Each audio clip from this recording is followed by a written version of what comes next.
తెల్లవారుజామున దయ్యం వంటలు.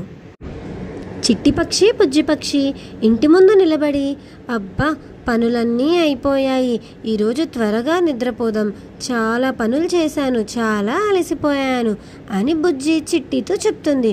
చిట్టి కూడా, నిజమే బుజ్జి, ఈరోజు చాలా పనులు చేశాము, తలుపులన్నీ వేసిరా, త్వరగా నిద్రపోదాము అని చెప్తాయి. అలా చిట్టిపక్షి బుజ్జిపక్షి ఇద్దరూ ఆ రోజు త్వరగా నిద్రపోతారు వాళ్ళ ఇంట్లో. ఇలా ఉండగా ఒక అడవిలో ఒక దయ్యం ఉంటుంది. ఆ దయ్యానికి పూజ చేయడమన్నా పిండి వంటలు చేయడమన్నా ఎంతో ఇష్టం. దయ్యానికి తెల్లవారుజామునే లేచి 3 గంటల సమయంలో లేదా 4 గంటల సమయంలో పూజ చేయడం అంటే ఇంకా ఇష్టం. దానివల్ల దయ్యం, నేను ఎలా అంత పొద్దున్నే లేచి పూజ చేయడానికి ప్రసాదాలు సిద్ధం చేయాలి, నా దగ్గర గ్యాస్ అవన్నీ లేవు కదా అని అనుకొని దయ్యం ఊరిలోకి నడుచుకుంటూ పోతుంది. ఎవరో ఒకరింట్లో గ్యాస్ అవన్నీ కనిపిస్తాయి కదా, చక్కగా దేవుడికి నేను ప్రసాదాలు చేయొచ్చు అని అనుకొని దయ్యం అలా నడుచుకుంటూ ఒక ఇంటి ముందుకు వెళ్తుంది. తీరా చూస్తే అది చిట్టిపక్షి బుజ్జిపక్షి ఇల్లు. వాళ్ళ బాల్కనీలో వండాల్సిన వంటలకి సంబంధించిన వస్తువులన్నీ ఇంట్లో నుండి దొంగతనం చేసి తీసుకొచ్చి అక్కడ పెట్టి వండడం మొదలు పెడుతుంది. దయ్యం తెలియక ముందు మాంసాహారాన్ని వండేస్తుంది. అయ్యయ్యో, నేను మాంసాహారం దేవుడికి పెట్టకూడదు కదా అని దయ్యానికి గుర్తొచ్చి మళ్ళీ కూర్చొని శాకాహారాన్ని వండుతుంది. అలా దయ్యం ఓపికగా మళ్ళీ అన్ని వంటలను సిద్ధం చేస్తుంది. సిద్ధం చేసిన వాటిని ఎలా నేను తీసుకెళ్లాలబ్బా, ఇంకా సమయం 4:30 కావస్తుంది, నేను ఎలాగైనా కూర్చొని పూజ మొదలు పెట్టాలి అని దయ్యం ఆలోచిస్తూ ఉంటుంది. అలాగే అక్కడి ఇంట్లో వారు కూడా నిద్రలేస్తారు అని ఆలోచించిన దయ్యం త్వరగా ఆ వస్తువులన్నీ తీసుకొని అడవిలో ఉన్న తన ఇంటికి వెళ్తుంది. అలా దయ్యం అడవిలోకి వెళ్ళి తనకిష్టదైవమైన రాముడి ముందు కూర్చొని ఆ ప్రసాదాలన్నీ పెట్టి పూజ చేయడం మొదలు పెడుతుంది.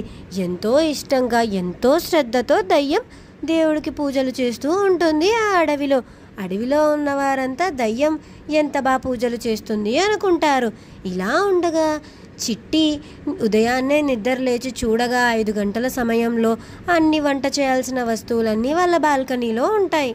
అలా చిట్టి అరుస్తూ ఉండగా ఇంతలోకి చిట్టి దగ్గరికి బుజ్జి కూడా వచ్చి, ఎందుకు చిట్టి అలా అరుస్తున్నావు అని అంటే, చూసావా వంటకు చేయాల్సిన వస్తువులన్నీ ఇక్కడ వచ్చి బాల్కనీలో ఉన్నాయి, ఎవరు పెట్టారో ఏమో ఇది కూడా తెలియడం లేదు అని చెప్పి, చిట్టిపక్షి బుజ్జిపక్షి అసలు ఈ పని ఎవరు చేసింటారా, దొంగలైతే ఎందుకు ఈ వస్తువుని తీసుకుపోకుండా ఇక్కడే పెట్టారు అని ఆలోచిస్తూ ఉంటాయి అవి రెండు. ఇంతలో మరుసటి రోజు కూడా దయ్యం పూజ చేయాలి అని అనిపిస్తుంది. ఆ దయ్యం యథావిధిగా మళ్ళీ అడవి నుండి ఊరిలోకి నడుచుకుంటూ వచ్చి చిట్టి బుజ్జి వాళ్ళ ఇంటి బాల్కనీలోనే మళ్ళీ వంటలు చేస్తూ ఉంటుంది. అలా చేసిన వంటలన్నిటినీ మళ్ళీ అడవిలోకి తీసుకెళ్ళి రాముడికి పెట్టి పూజ చేస్తూ ఎంతో సంతోషిస్తుంది. ఓ దేవుడా, నా పూజల్ని స్వీకరించి నన్ను ఆశీర్వదించు అని. ఇంతలో ఇంకో పక్క అక్కడ చిట్టిపక్షి బుజ్జిపక్షి ఏం తణుకులాడుతున్నారో కూడా దయ్యానికి అర్థం కాకుండా హాయిగా పూజ చేస్తుంది. చిట్టి బుజ్జి మాత్రం, చూసావా ఈరోజు కూడా మళ్ళీ వస్తువులన్నీ బాల్కనీలోనే ఉన్నాయి, ఎవరో వీటిని తీస్తున్నారు పెడుతున్నారు, ఈరోజు రాత్రి మనం ఎలాగైనా మేలుకొని అసలు ఈ పని ఎవరు చేస్తున్నారో కనిపెట్టాలి అని చిట్టి బుజ్జి అనుకుంటారు.